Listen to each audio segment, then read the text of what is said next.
Assalamualaikum warahmatullahi wabarakatuh. Alhamdulillahirabbil alamin. Nahmadu wa nasta'inuhu wa na'udzu billahi min syururi anfusina wa min sayyiati a'malina. May yahdihillahu fala mudhillalah wa may yudlil fala hadiyalah.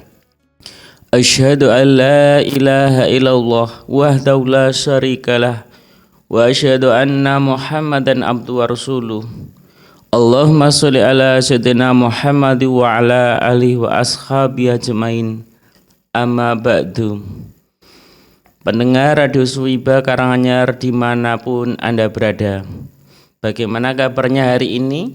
Semoga kita semua senantiasa dalam naungan rahmat dan hidayah Allah Subhanahu wa Ta'ala. Puji syukur kehadirat Allah Subhanahu wa Ta'ala, karena atas izinnya kita masih diberi napas dan iman.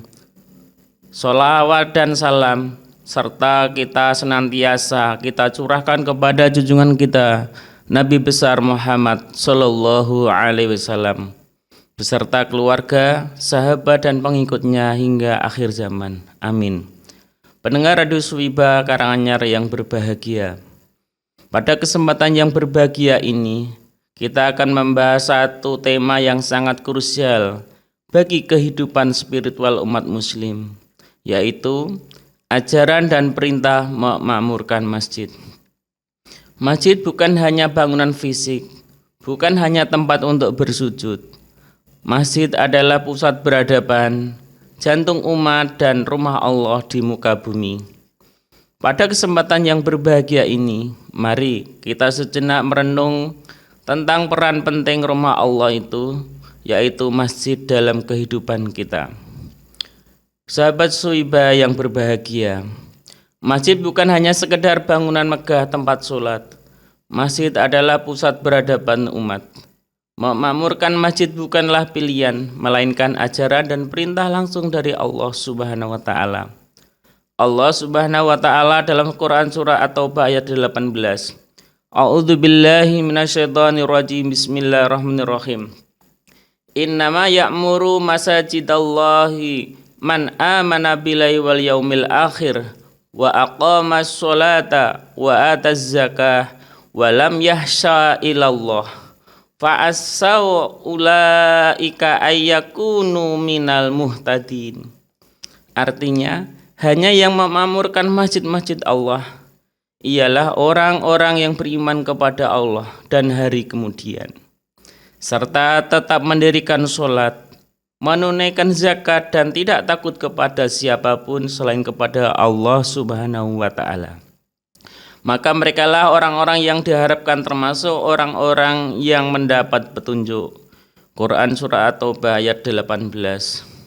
Pendengar Radio Suwiba yang dirahmati Allah Subhanahu wa Ta'ala, menjelaskan bahwa ciri orang yang beriman yang mendapat petunjuk adalah mereka yang memakmurkan masjid, bukan hanya membangun fisiknya saja, tetapi juga mengisinya dengan ketaatan. Bagaimana cara memakmurkan masjid dengan baik? Ada beberapa langkah yang harus kita jalankan. Yang pertama adalah sholat berjamaah. Ini cara utama. Rasulullah sangat menganjurkan sholat berjamaah, terutama sholat 5 waktu bagi laki-laki dan sunnah bagi perempuan untuk di masjid. Yang kedua, menghidupkan kegiatan ilmu, mengadakan atau mengikuti kajian, majelis taklim atau pengajian. Yang ketiga, menjaga kebersihan dan kenyamanan. Memakmurkan masjid juga berarti memastikan masjid itu bersih, wangi, dan nyaman untuk beribadah kepada Allah Subhanahu wa Ta'ala. Yang keempat, memakmurkan dengan zikir dan itikaf, menjadikan masjid tempat bertakarub kepada Allah Subhanahu wa Ta'ala. Sehingga pada kesempatan ini kami bahas topik yang sangat bagus, yakni bagaimana benteng iman kita sehari-hari, namun seringkali kita abaikan dalam kesibukan duniawi. Kita akan berbicara tentang keutamaan sholat berjamaah.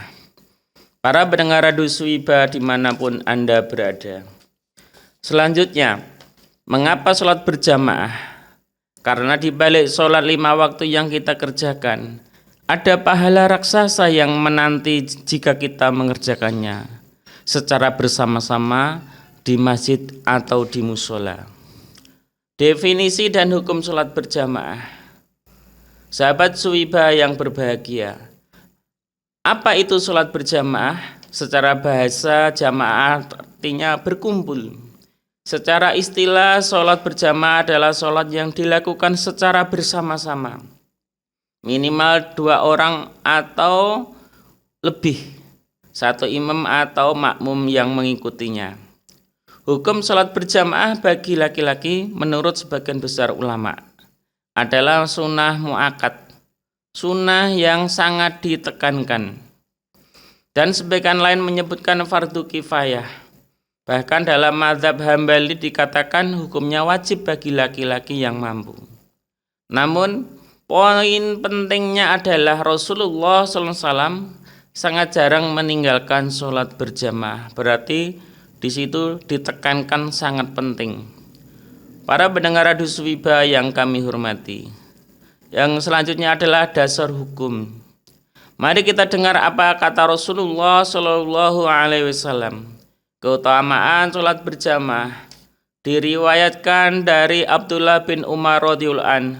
Rasulullah Shallallahu Alaihi Wasallam bersabda, "Sholatul jamaati afdalu min sholatil fardhi bi sab'in wa isrina darajah." Sholat berjamaah lebih utama daripada sholat sendirian atau munfarid sebanyak 27 derajat. Hadis riwayat Bukhari nomor 645 dan Muslim nomor 650. Bayangkan sahabat semua, 1 derajat saja sudah sangat berharga, apalagi 27 derajat.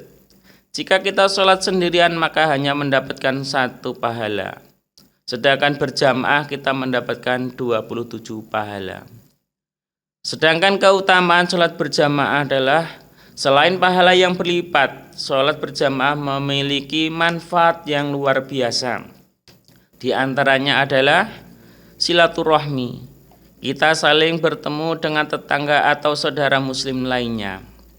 Yang kedua, meluruskan shop, menunjukkan kedisiplinan dan persatuan umat.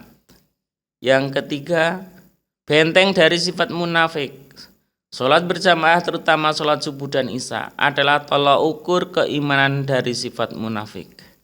Yang selanjutnya adalah mendapatkan ampunan Allah Subhanahu wa Ta'ala. Langkah kaki kita menuju masjid menggugurkan dosa, dan langkah selanjutnya adalah mengangkat derajat. Pendengar Radio Suwiba yang dimuliakan Allah Subhanahu wa Ta'ala, ancaman bagi yang meremehkan. Dalam sebuah hadis, Rasulullah SAW pernah berniat membakar rumah orang-orang yang tidak sholat berjamaah di masjid tanpa ada uzur atau halangan syar'i. Ini menunjukkan betapa pentingnya berjamaah. Laisa sholatu asqala alal munafikina fi sholatil isya'i wal fajr. Tidak ada sholat yang lebih berat dilaksanakan oleh orang munafik daripada sholat isya dan sholat subuh. Hadis riwayat Bukhari wa Muslim.